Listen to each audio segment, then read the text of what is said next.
उन्हें कुछ मत बताइए।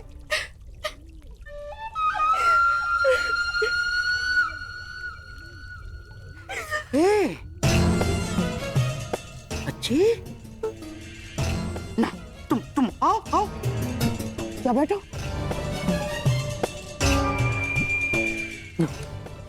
रोना लक्ष्मणा, देखो मुझे क्रोध तो आया था मुझे क्रोध, परंतु तुम्हारे अश्रुओं ने मुझसे कह दिया कि तुम सांब से अत्यधिक प्रेम करती हो। हाँ ठीक है, अब मुझे ही कोई मार्ग ढूंढना पड़ेगा इससे बाहर निकलने का।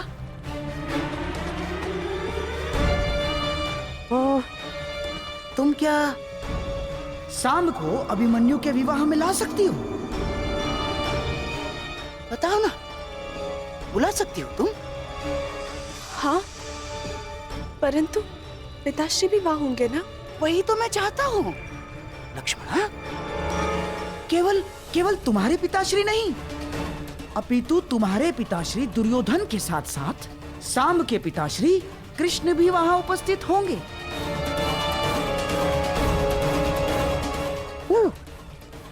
अर्थात तुम्हारे विवाह के विषय में कुछ प्रस्ताव उपस्थित करने के लिए दोनों के पिताश्री वहां होना आवश्यक है कि नहीं?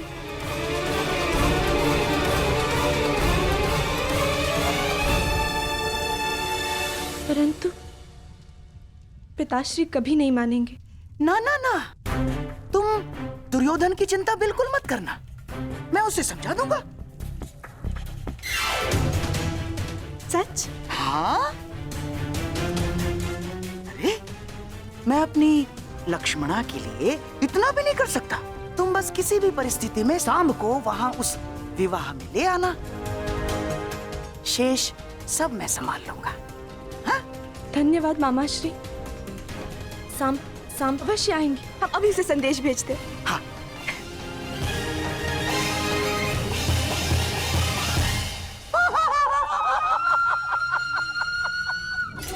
चलिए कृष्ण, अब आएगा आनंद। मेरी अगली चाल के लिए तैयार रहना। तो इस बार तुम्हारी पराजय निश्चित। मैं तुम्हारा पिता। तुमने मुझे पहचाना नहीं, परंतु मैंने तुम्हें देखते ही पहचान लिया। तुम्हें मालूम, बचपन में मैं बिल्कुल तुम्हारे जैसा दिखता था। हाँ,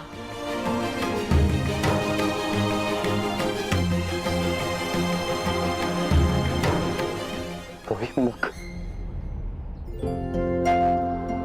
वही शरीर, जैसे मेरा ही प्रतिबिंब हो।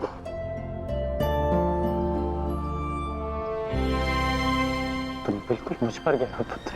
मुझे ज्ञात है कि आप मेरे पिता हैं, परंतु इस पिता और पुत्र के संबंध का आपके लिए महत्व ही क्या है?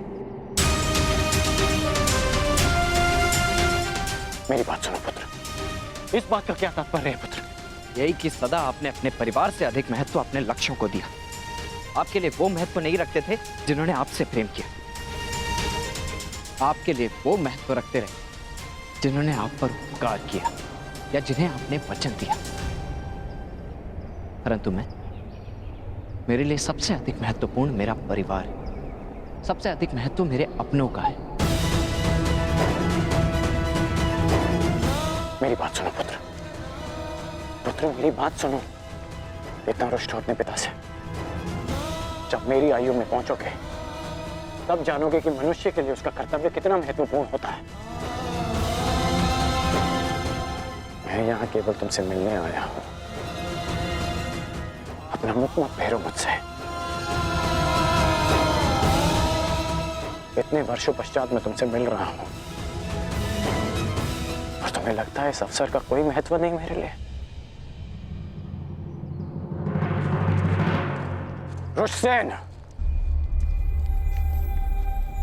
क्या हो गया तुम्हें?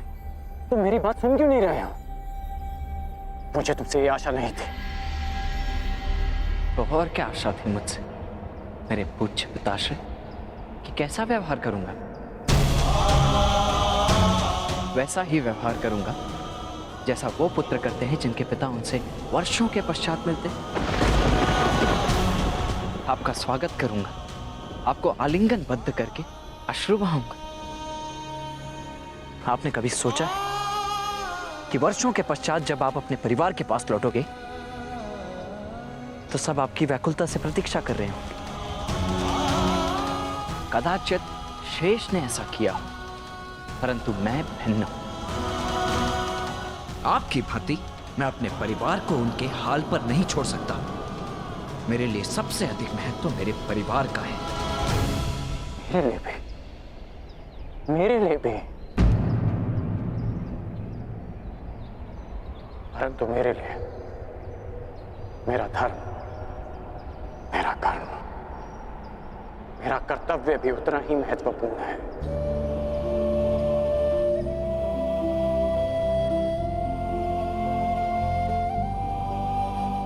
मैं आया था पुत्र,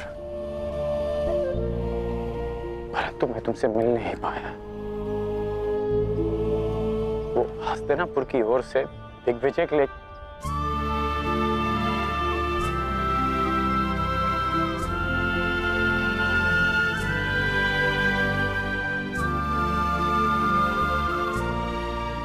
अच्छा तुम ही बता,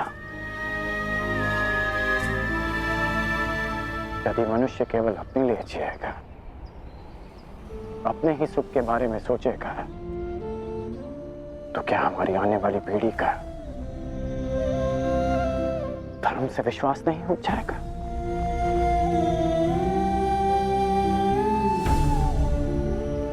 हमें समाज के उज्जवल भविष्य के बारे में सोचने का कोई अधिकार नहीं जब तक हम अपने पारिवारिक समस्याओं से ऊपर उठकर समाज के बारे में ना सोचें, समाज के लिए अपना धर्म पूर्ण ना करें। पुत्र, जीवन स्वार्थ नहीं, परमार्थ है।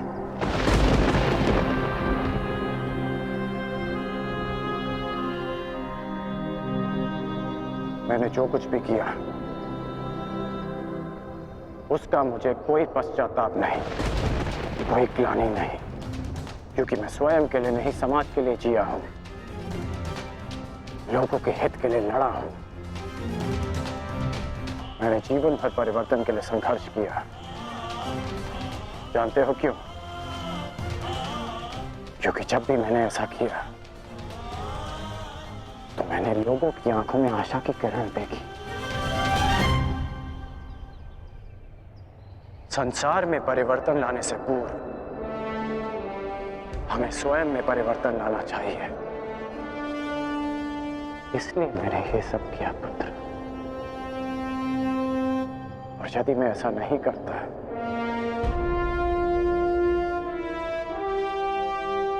तो तुम आज एक सूत पुत्र होकर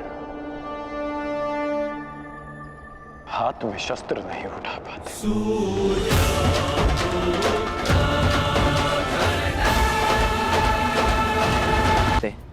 तो एक पति धर्म भी होता है, एक पुत्र धर्म भी होता है।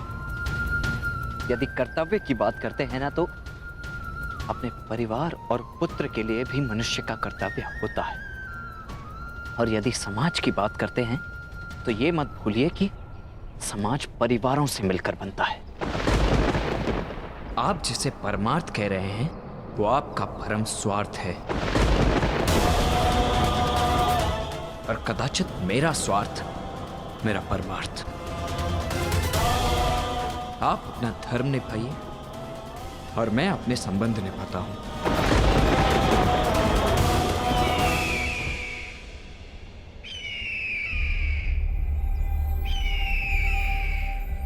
अब मैं चलता हूं, मुझे शीघ्र ही कहीं पहुंचना है अपने संबंध निभाने के लिए।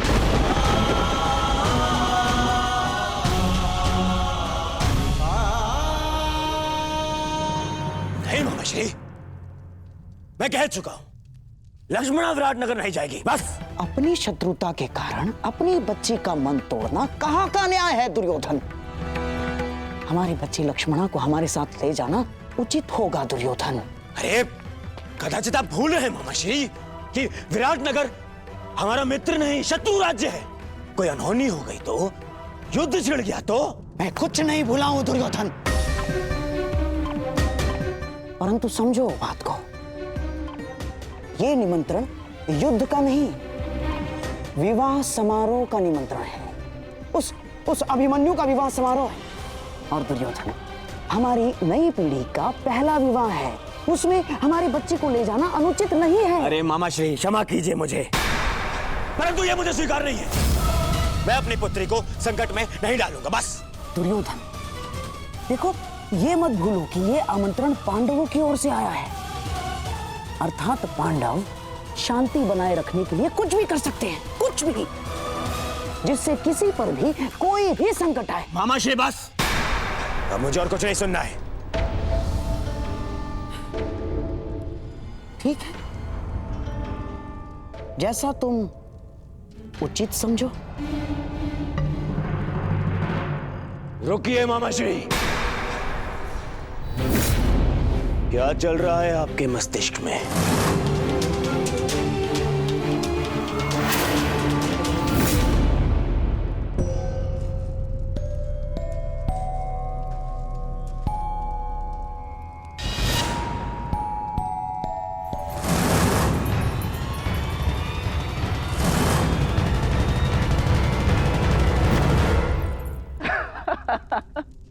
वृषसेन, क्षमा चाहता हूँ।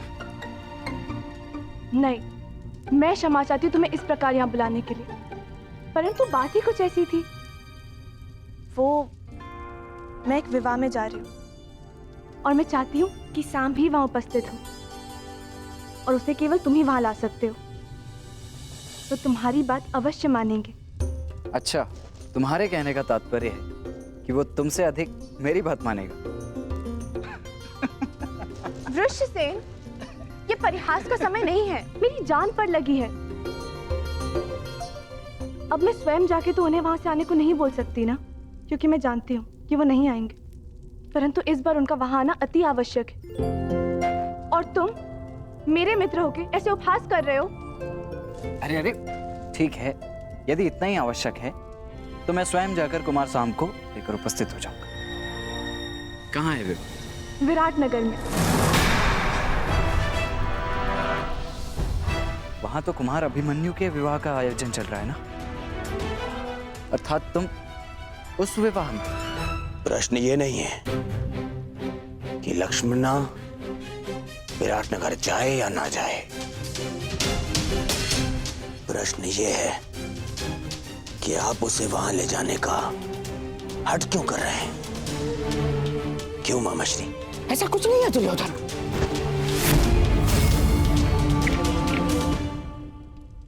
जितना मैं आपको जानता हूं मामाश्री, आप अकारण मेरा मन बदलने के लिए मुझे बातें नहीं करते हैं। कुछ तो योजना आपके अंतर मन में है मामाश्री।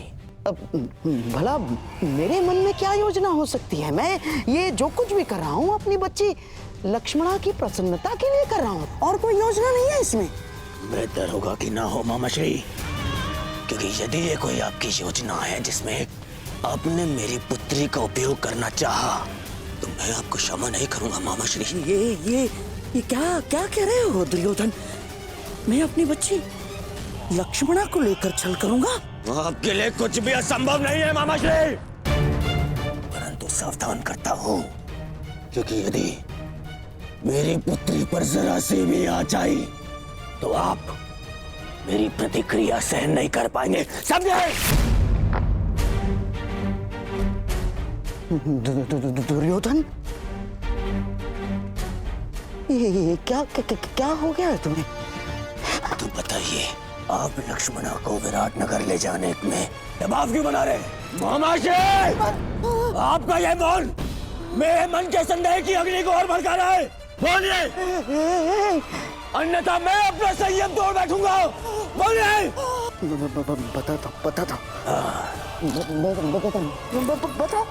बताता हूँ। भूल जाओ लक्ष्मणा, ये संभव नहीं। तुम अपना ये संदेश किसी और के हाथों पहुंचा दो, मैं ये नहीं कर सकता। परंतु क्यों? लक्ष्मणा, वहां कौरव और पांडव सभी उपस्थित होंगे और मैं नहीं चाहता कि तुम्हारा सामना तुम्हारे पिता से हो, यही ना? वृषसेन, मैं जानती हूँ कि तुम और सांब अपने पिता के समक्ष नहीं जाना चाहते, परंतु ये मेरे और सांब के जीवन का प्रश्न है। मित्र हो ना, सहायता नहीं करोगे? वृषसेन, मैं तुमसे विनती करती हूँ, केवल एक बार उनसे बात तो करके देखो। वहां कुछ ऐसा होने वाला है जो हमारे जीवन को एक नई दिशा देगा। ठीक है, मैं उससे बात करने का प्रयास करूंगा, परंतु वो मानेगा या नहीं ये मैं नहीं कह सकता। तुम प्रयास तो करके देखो, सब ठीक होगा। मुझे अपने मित्र पे पूरा भरोसा है। लक्ष्मणा के विषय में क्या कहना है आपको? लक्ष्मणा के विषय में नहीं, लक्ष्मणा के विवाह के विषय में। लक्ष्मणा का विवाह? हाँ दुर्योधन, अब तुम मेरी बात ध्यान से सुनना दुर्योधन। अब मैं तुम्हें बताता हूं कि मेरे मस्तिष्क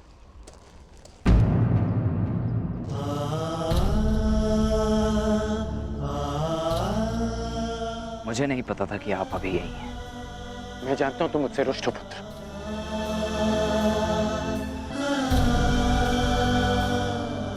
अब समझ में आ रहा है मुझे कि माता और सुप्रिया मुझे तुमसे मिलने से क्यों रोक रही थी।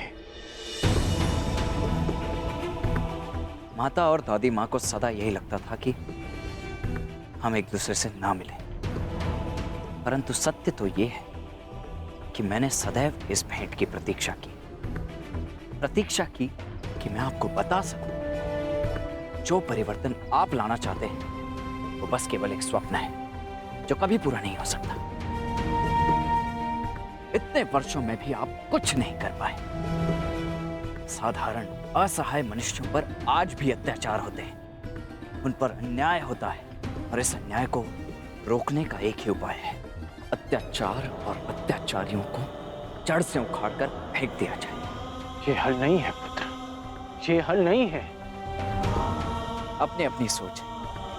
आप परिवर्तन में विश्वास रखते हैं और मैं परिणाम। आप कर्म पर विश्वास करते हैं और मैं फल पर। मैं वृक्ष से मिले फल पर विश्वास करता हूं।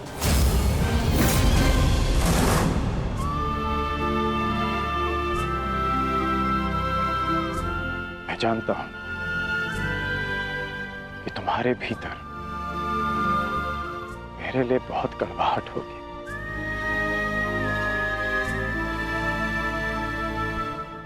परंतु मुझे विश्वास है कि एक दिन तुम मेरा बलिदान अवश्य समझोगे। मैं उस समय की प्रतीक्षा करूंगा। वो समय आएगा पुत्र, वो समय आएगा। वो दिन कभी नहीं आएगा जब मैं आपके तर्कों से सहमत होऊंगा। आपने अपना मार्ग चुना और मैं अपने चुने मार्ग पर चलूंगा। आप कीजिए प्रतीक्षा परिवर्तन की, परंतु मैं परिणाम लाऊंगा और मैं अपने मार्ग में किसी को नहीं आने दूंगा, फिर चाहे मुझे उसके लिए किसी का भी सामना करना पड़े। और यदि आपका भी सामना करना पड़ा तो मुझे स्वीकार है।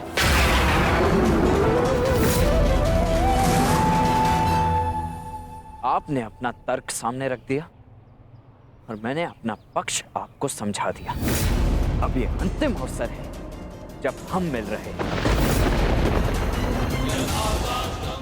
ईश्वर से प्रार्थना है कि अब जब कभी भी हम एक दूसरे के सामने आए तो एक दूसरे के विपक्ष में ना हो,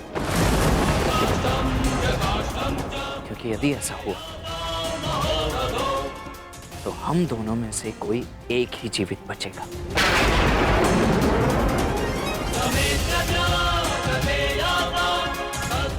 और दोनों ही पक्षों में हानि माता की ही होगी। रोना उन्हें ही पड़ेगा। इसलिए प्रार्थना है कि आगे से मेरे मार्ग में ना आए।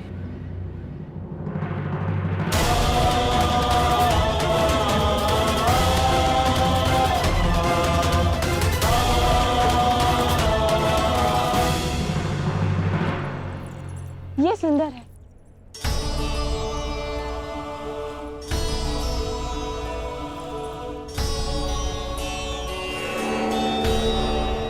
अति सुंदर पुत्री। वस्त्र चयन में बहुत ही प्रवीण हो गए हो लक्ष्मणा। एकांत।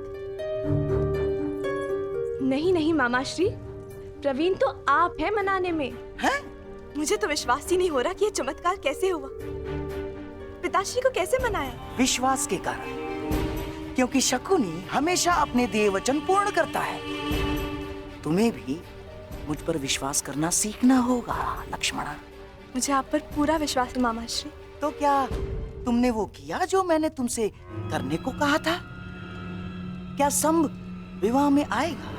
जी मामाश्री, वो विवाह में अवश्य आएंगे। बहुत अच्छे बच्ची। जाओ, अपने मधुर मिलन की तैयारियां करो। जाओ।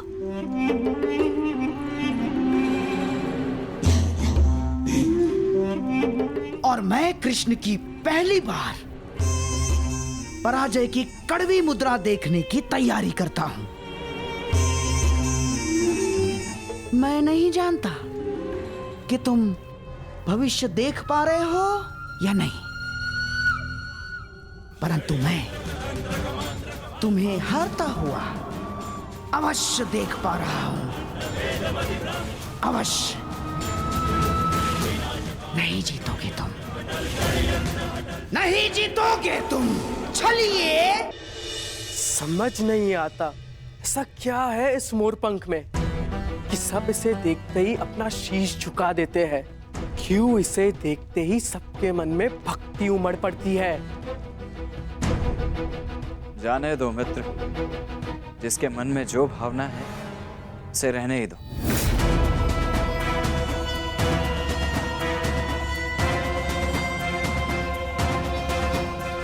परंतु मुझे ये भक्ति नहीं लगती, ये भय है, भय जो इस मुकुटधारी के पाखंड से उपजा है। लोग इससे प्रसन्न इसीलिए है क्योंकि वो उन्हें मनचाहा देते हैं। कम से कम वो ये कार्य तो उचित ही करते हैं मित्र। परायों को महत्व देते हैं, अपनों को नहीं।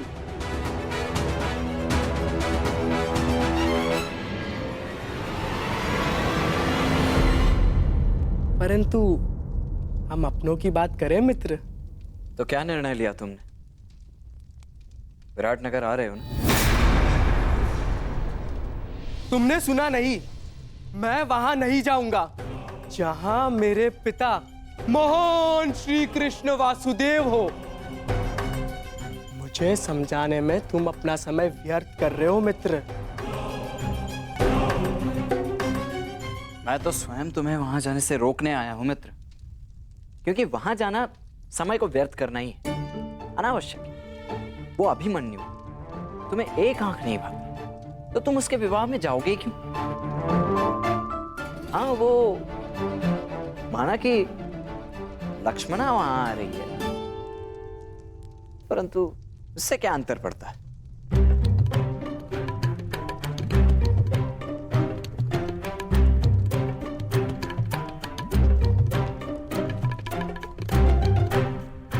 वो वहां आ रही है और वो चाहती है कि मैं भी वहां आऊं, है ना? और तुम मुझे वहां जाने से रोक रहे हो। मैं तो केवल अपने मुख पर आई मुस्कुराहट को रोक रहा हूं मित्र।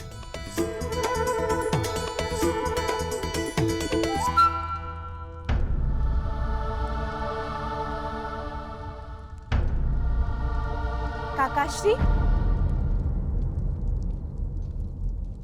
प्रणिपात। प्रणिपात। तो हम कल प्रातः यहाँ से प्रस्थान करेंगे ना? परंतु अभी सूर्योदय होने में तो समय शेष है। फिर इस समय आप यहाँ? मैं जांच रहा था कि सुरक्षा प्रबंध पर्याप्त है या नहीं, क्योंकि हस्तिनापुर की राजकुमारी पहली बार जो हमारे साथ जा रही है। काकाश्री, आप अंगराज हैं, अंगरक्षक नहीं। आपको ये सब करने की आवश्यकता नहीं। मैं ये सब इसलिए करता हूँ क्योंकि ये युवराज और आपकी सुरक्षा के लिए आवश्यक है। मेरे लिए मेरा वहां जाना आवश्यक नहीं है, परंतु किसी और के लिए मेरा वहां उपस्थित होना आवश्यक है। मेरी बात मानो मित्र, मत जाओ वहां, भूलो मत, तुम्हारे पिता भी उपस्थित होंगे वहां पर। तुम्हारी मंत्रणा उचित है मित्र, परंतु हाँ, लक्ष्मणा भी होगी और उसकी इच्छा है कि मैं भी वहां पहुंचूं। इस बार भी उनकी इच्छा नहीं थी कि मैं उनके साथ विराटनगर चलूं। क्योंकि उन्हें आपकी चिंता है। हर पिता के लिए अपनी पुत्री की रक्षा सबसे बड़ी प्राथमिकता होती है। देखो पुत्री, उनके वहां बहुत शत्रु हैं, इसलिए आपको वहां ले जाना सुरक्षित नहीं है। परंतु हम विवाह में जा रहे हैं ना काकाश्री, युद्ध करने तो नहीं।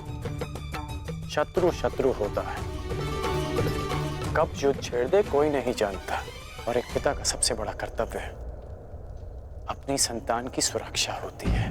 मुझे कोई अंतर नहीं पड़ता कि मेरे पिता मेरे विषय में क्या सोच रहे हैं। तुम्हारा आग्रह डालने के लिए क्षमा चाहता हूँ मित्र, परंतु मैं विराटनगर जाऊंगा लक्ष्मणा से मिलने के लिए, चाहे वहां कुछ भी हो।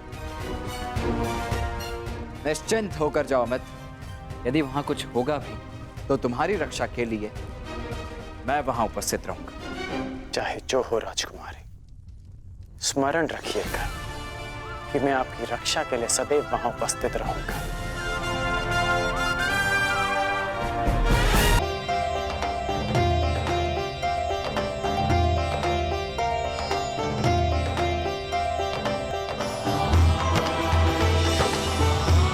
माते,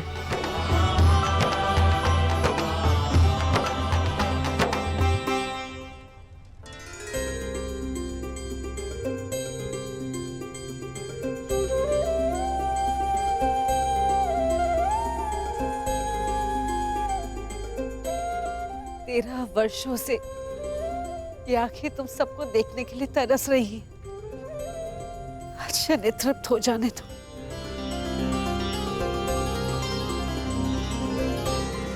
तुम जानती हो 13 वर्ष की इस परीक्षा में मेरे पुत्र सफल क्यों हुए? क्योंकि तुम इनके साथ थी, तुम इनके तारनहार हो। ईश्वर की कृपा है कि बुरा वक्त समाप्त हुआ।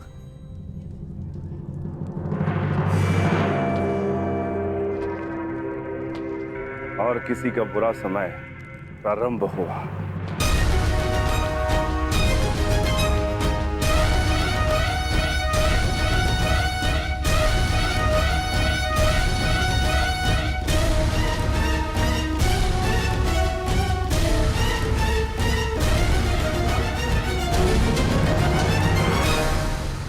महामहिम भीष्म की जय! महामहिम भीष्म की जय! महामहिम भीष्म की भीष्म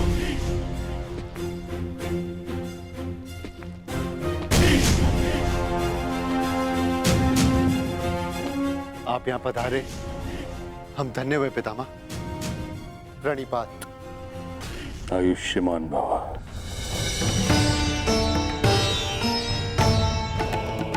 प्राणिपात। स्वागत है महाबली भीष्म। महाराज विराट, मेरे पड़पोते के विवाह पर यदि आपने निमंत्रण ना भी दिया होता तो भीष्म अवश्य आता।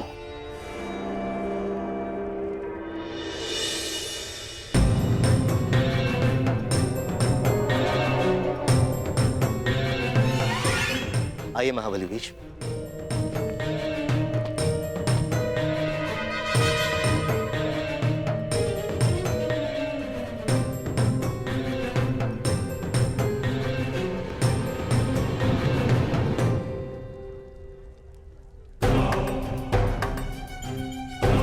अंतिम भेंट में आशा थी कि अगली भेंट युद्ध भूमि में ही होगी। मेरी भी आशा टूट गई अर्जुन। वैसे पुत्र के विवाह की बधाई हो। स्वागत है। धन्यवाद।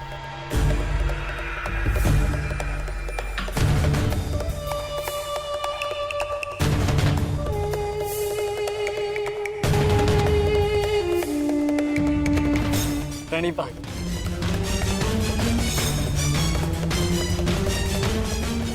देख रहे हैं मामाश्री, किस बात की ये पितामह इन पांडवों से घुल मिल रहे हैं।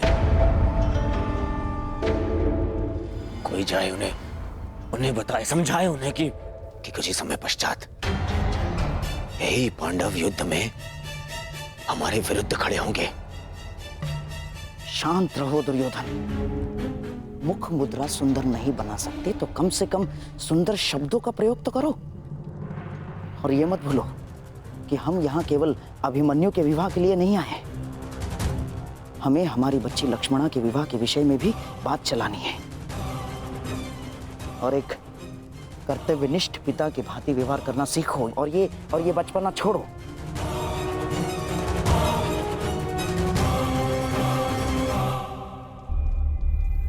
पिताश्री, अब तो सभी अतिथि आ ही चुके हैं ना, अब आप भी तनिक मेरे साथ बैठिए। मुझे आपको कितना कुछ पता है। 13 वर्षों पश्चात आपसे मिलना और इतना समय भी नहीं मिला कि आपको बता सकूं कि मैंने क्या क्या सीखा है।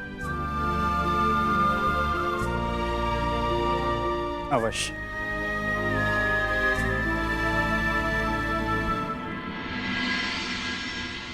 जिनसे मिलना था उनसे मिल चुके हैं। अब न किसी से मिलना शेष है और न किसी को उत्तर देना।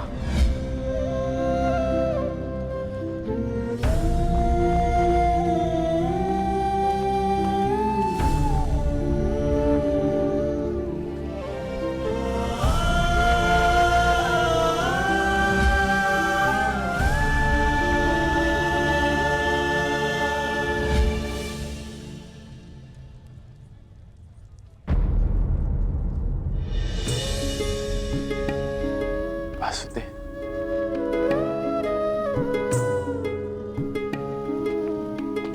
प्रणिपात वासुदेव, क्षमा कीजिएगा, मैंने आपको देखा नहीं। कोई बात नहीं अंगराज। मनुष्य का मन जब व्यथित होता है तो कई बार वो अपने आसपास की वस्तुओं को देख नहीं पाता।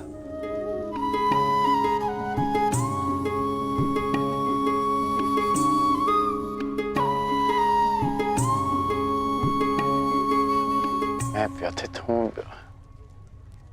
ये आपको कैसे ज्ञात हुआ? लगता है तुम भूल गए अंगराज। सारथी हूं, योद्धा का मन पढ़ लेता हूं। अभिमन्यु को देखकर तुम्हें वृषसेन का स्मरण हुआ आया ना?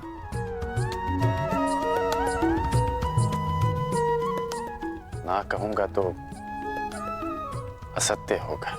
पिता पुत्र का संबंध बड़ा विचित्र होता है। दोनों जन्म से जुड़े होते हैं, साथ होते हैं, परंतु कई बार साथ आने में बड़ा समय लग जाता है। अपने संतान के उज्जवल और स्वतंत्र भविष्य के लिए एक पिता अपने पुत्र से दूर रहता है, परंतु उस दूरी को समाप्त करने में उसे ही वर्षों लग जाते हैं। परंतु मुझे तो भय है कि कहीं अधिक विलंब ना हो जाए। ये तो समय ही बताएगा अंगराज।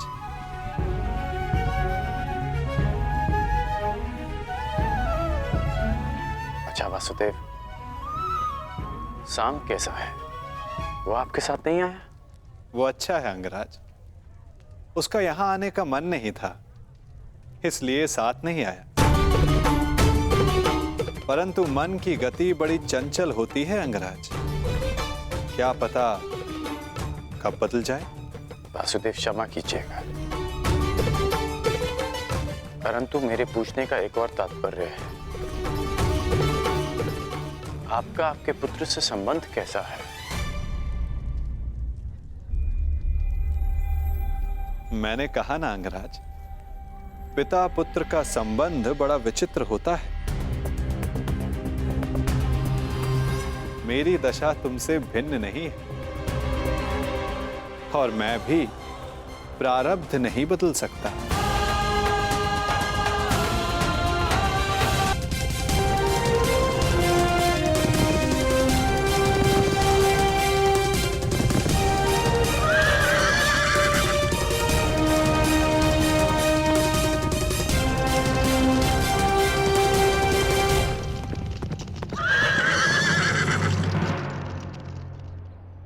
रुक क्यों गए मित्र?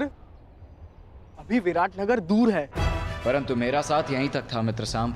अर्थात तुम चाहते हो कि मैं वहां अकेले सबके समक्ष प्रस्तुत हो? नहीं मित्र, तुम मेरा साथ नहीं छोड़ सकते। मैं तुम्हारा साथ नहीं छोड़ रहा हूँ मित्र, मैं यही तुम्हारी प्रतीक्षा करूंगा। परंतु ऐसा क्यों? जब तुम यहाँ तक आ ही गए हो तो मेरे साथ क्यों नहीं चल सकते? क्या बात है मित्र? क्योंकि आने वाले पल तुम्हारे प्रेम लक्ष्मणा से तुम्हारे मिलन के सुखद पल हैं मित्र। मैं उसे बिगाड़ना नहीं चाहता। परंतु ऐसा क्यों होगा? तुम भला कोई बाधा क्यों डालोगे? क्योंकि कौरव वहां आए तो मेरे पिता भी अवश्य आए होंगे। मेरे पिता भी वहां है। हमें उन्हें अनदेखा करना है। कुछ बातें अनदेखी नहीं की जा सकती मित्र। मैं उनसे अंतिम भेंट करके आया हूं। यदि अब भेंट होगी तो विध्वंस होगा और मैं ये नहीं चाहता। ऐसा नहीं है वृषसेन। ऐसा ही है मित्र। अब यहां से तुम्हें अकेले ही जाना होगा। परंतु विश्वास करो, यदि कुछ भी अशुभ होता है तो पीछे पलट कर देखना, मुझे समक्ष पाओगे। जाओ सांब, लक्ष्मणा तुम्हारी प्रतीक्षा कर रही है। और हाँ, शांत रहना मित्र। स्वयं किसी संकट को आमंत्रण मत दे देना। प्रयास करना कोई समस्या उत्पन्न ना हो जाए। मैं समस्या उत्पन्न करने नहीं मित्र, समस्या का अंत करने जा रहा हूँ और एक नए जीवन का प्रारंभ।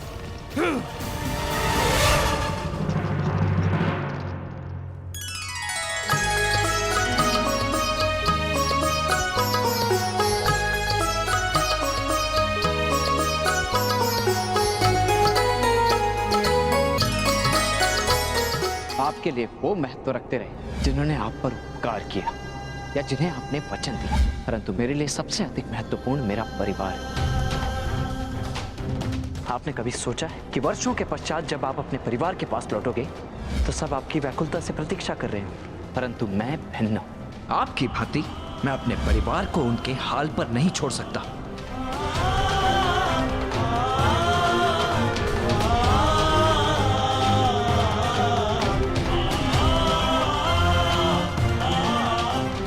ईश्वर से प्रार्थना है कि अब जब कभी भी हम एक दूसरे के सामने आए तो एक दूसरे के विपक्ष में ना हो, कि यदि ऐसा हो तो हम दोनों में से कोई एक ही जीवित बचेगा।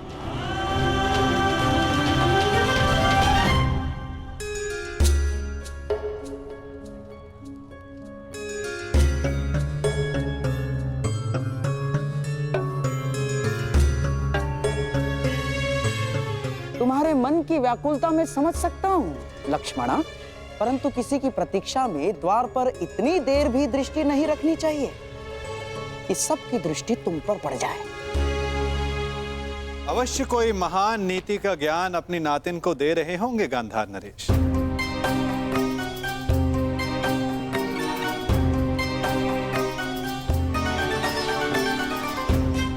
प्रणिपात। तुम्हारी मनोकामना पूर्ण हो पुत्री। प्रणिपात करने का एक लाभ ये होता है कि आशीर्वाद स्वतः मिल जाता है ना गांधार नरेश? वैसे ये बताइए, आपको उत्सव का प्रबंध कैसा लगा? अति उत्तम वासुदेव, आप ही की कृपा है बस। मेरी कृपा? उत्सव विराट राज का है और आप प्रशंसा मेरी कर रहे हैं। और किसकी करूं वासुदेव? आप जहां जाते हैं वहां सब कुछ आप ही के मन से तो चलता है। भिक्षुक पांडवों को ऐसा राज संबंध दिलाना, हारे हुए योद्धाओं को फिर से स्फूर्ति दिलाना, ये आपके अतिरिक्त कौन संभव कर सकता है वासुदेव? भला आप ही बताइए, कौन सोच सकता है कि जो कौरव विराट नगर की ईंट से ईंट बजा देने का स्वप्न लिए बैठे थे, वो विराट नगर का आतिथ्य स्वीकार करेंगे? ये योजना बना पाना, उसे सफल करना आप ही के तो बस में है वासुदेव। इसीलिए आप प्रशंसा के पात्र हैं।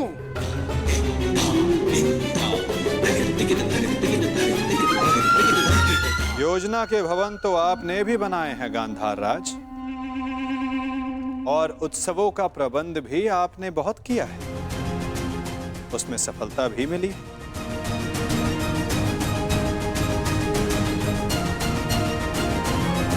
और है कि उसके लिए आपको प्रशंसा नहीं मिली, परंतु एक बात के लिए मैं आपकी प्रशंसा अवश्य करूंगा कि हस्तिनापुर के इतने महान दिग्गजों को यहां लाना कोई सरल कार्य नहीं है। युवराज दुर्योधन, महामहिम भीष्म जैसे दृढ़ पुरुषों को यहां लाना बड़ा कठिन कार्य है, जिसे आपने बड़ी सरलता से पूर्ण कर दिया। हस्तिनापुर को आप विराट नगर ले ही आए गांधार नरेश, भले ही उसके पीछे आपका कोई व्यक्तिगत कारण अवश्य रहा हो। मेरा क्या कारण होगा वासुदेव? क्या कारण होगा मेरा ना? अरे हाँ, मैं यहाँ सबसे मिला, परंतु आपका पुत्र सांब कहीं दिखाई नहीं दे रहा है।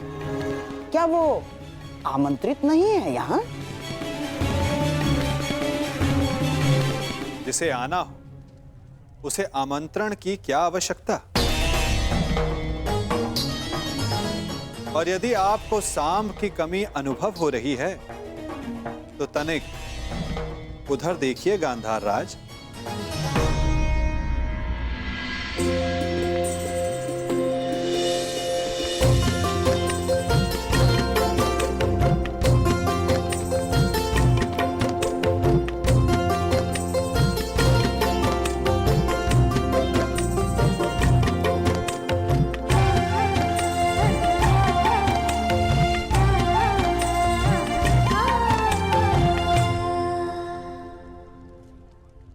जिसके लिए आप बड़ी व्याकुलता से पूछ रहे थे, या ये कहूं बड़ी व्याकुलता से प्रतीक्षा कर रहे थे। प्रतीक्षा तो करूंगा ना वासुदेव।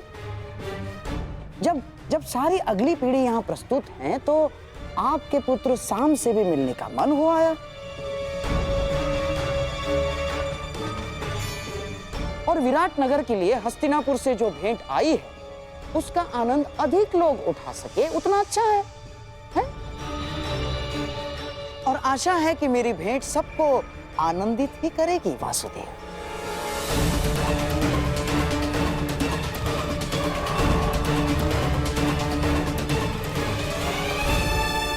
आज्ञा दीजिए वासुदेव, मैं उत्तरा से मिलके आती हूँ।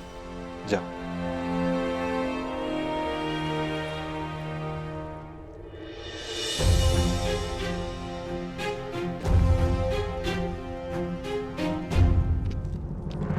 सांब,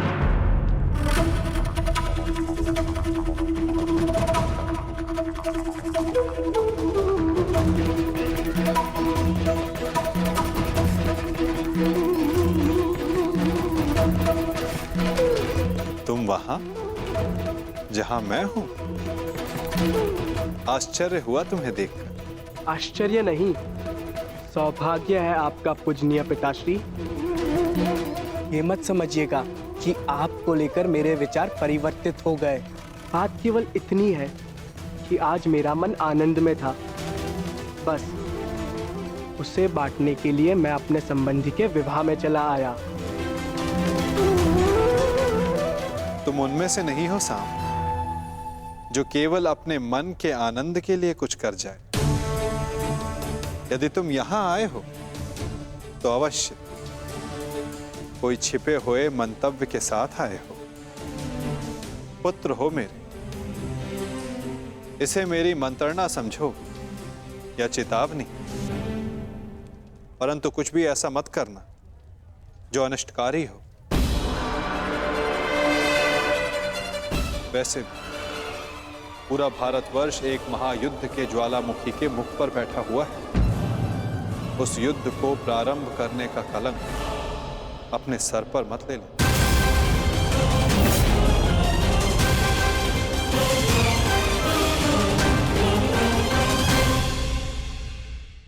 उस युद्ध को प्रारंभ करने का कलंक अपने सर पर मत ले लें। मुझे आपके भांति धर्म स्थापना की कोई चिंता नहीं।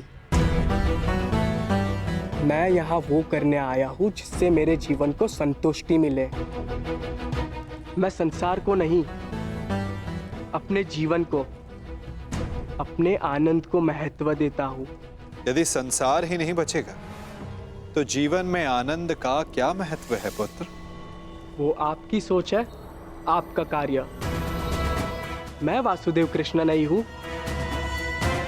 मैं ना ही भविष्य की चिंता करता हूं और ना ही योजनाएं और माया जाल रचता हूं। मैं अपने आज में जीता हूं, इस पल का आनंद लेता हूं। मैं बड़ी उड़ान की योजनाएं नहीं बनाता, बस अपने पंख खोलकर उड़ जाता हूं। फिर चाहे वायु सुगम हो या चक्रवात, मैं इस पल को जीता हूं। फिर चाहे अगले पल में मृत्यु हो।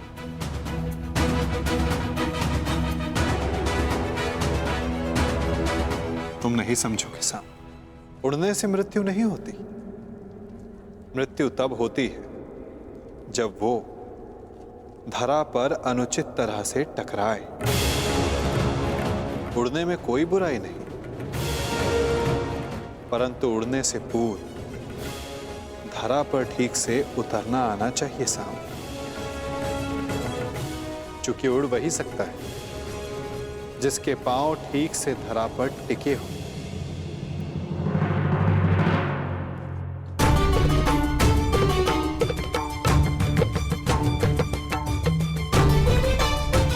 भद्र, इस शुभ अवसर पर इन अस्त्रों का क्या काम?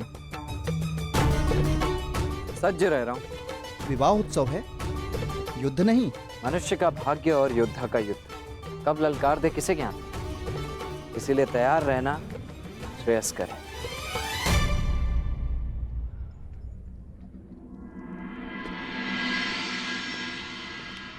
मैं प्रस्तुत हूं।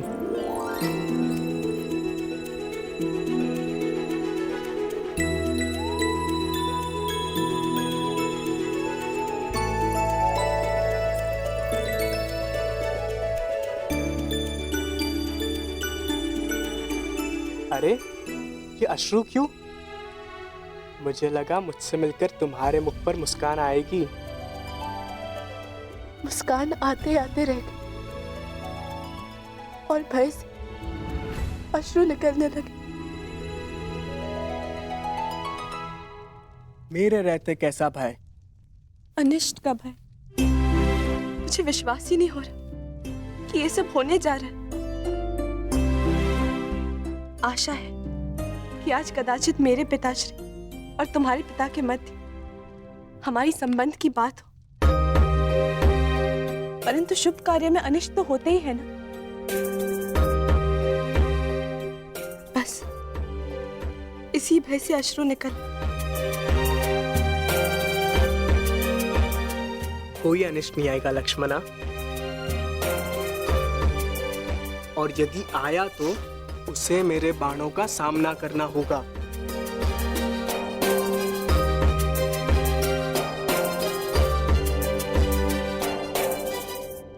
कदाचित उसकी आवश्यकता नहीं होगी। मामाश्री शकुनी हमारे ही पक्ष में है। मुझे गांधार राज की चिंता नहीं, समस्या तो तुम्हारे पिता और मेरे पिता के विचार भेद की है। इसीलिए तो मामाश्री शकुनी का हमारे पक्ष में होना श्रेष्ठ है। मुझे उन पे पूर्ण विश्वास है। देखना, वो कोई ना कोई मार्ग अवश्य निकाल लेंगे और पिताश्री भी मान जाएंगे। परंतु मुझे गांधाराज शकुनी पर विश्वास नहीं। ऐसा मत बोलो साम। और तुम्हें भी उन पर इतना विश्वास नहीं करना चाहिए, क्योंकि मुझे गांधाराज शकुनी पर विश्वास नहीं और ना ही अपने पिता पर, क्योंकि उन्हें मेरे हर निर्णय में, हर आकांक्षा में खोट दिखाई देता है।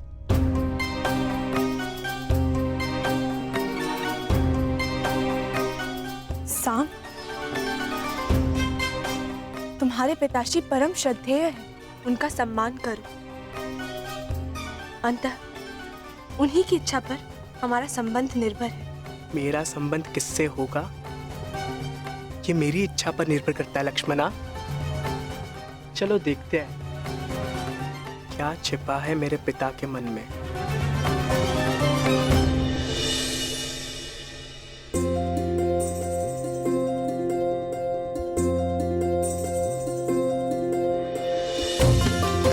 अंतिम बार एकांत में हाथ पकड़ रहे हो, अगली बार सबके समक्ष पकड़ोगे। अंतिम अवसर है, सोच लो, मुझसे विवाह करोगे?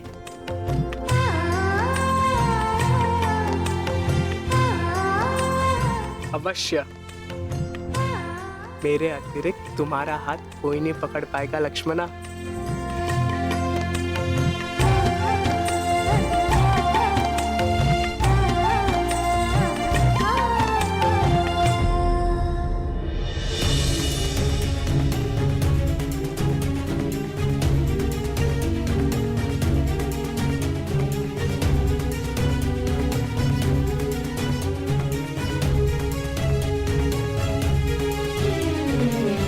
उपस्थित अतिथियों का निवेदन है कि अपना अपना स्थान ग्रहण करें।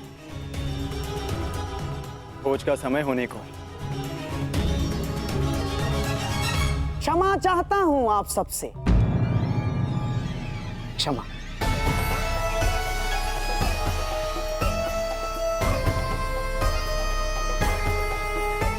परंतु मुझे प्रतीत होता है कि भोज से पूर्व एक महत्वपूर्ण घोषणा कर दी जानी चाहिए।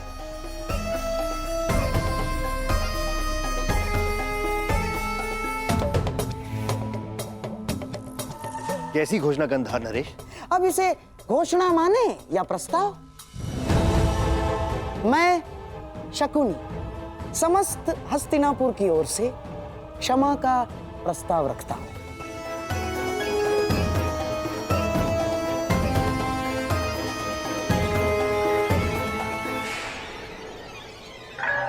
विराट राज, हमने इससे पहले भी आपका आतिथ्य भोगा है।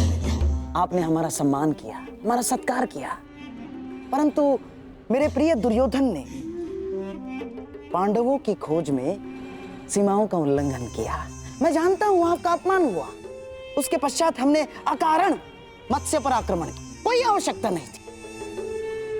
हम अपने लक्ष्य को लेकर इतने उतावले हो गए थे कि नीति, संबंध, सब कुछ भुला बैठे, सब कुछ।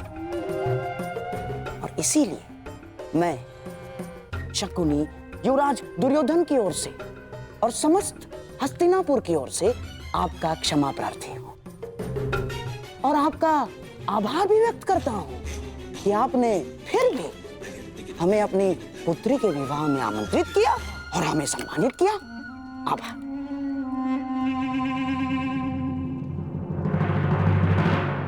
शकुनी का व्यवहार इतना विनम्र कब से हो गया? क्या है कि आप और हम दोनों क्षत्रिय हैं और आप तो जानते हैं कि क्षत्रिय क्रोध में सब कुछ भूल जाता है, सब कुछ। परंतु सच्चा क्षत्रिय वो है जो अपनी भूल स्वीकार करके भी मित्रता का हाथ बढ़ाने में भी पीछे नहीं हटता। इसीलिए मैं शकुनी हस्तिनापुर की ओर से मित्रता का हाथ आगे बढ़ाता हूं।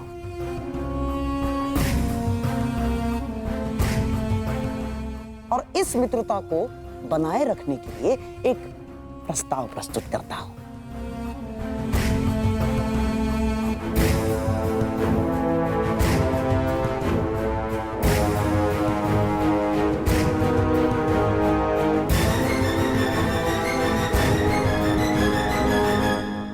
प्रथम पूज्य वासुदेव, क्या इस प्रस्ताव को प्रस्तुत करने के लिए आपकी अनुमति है?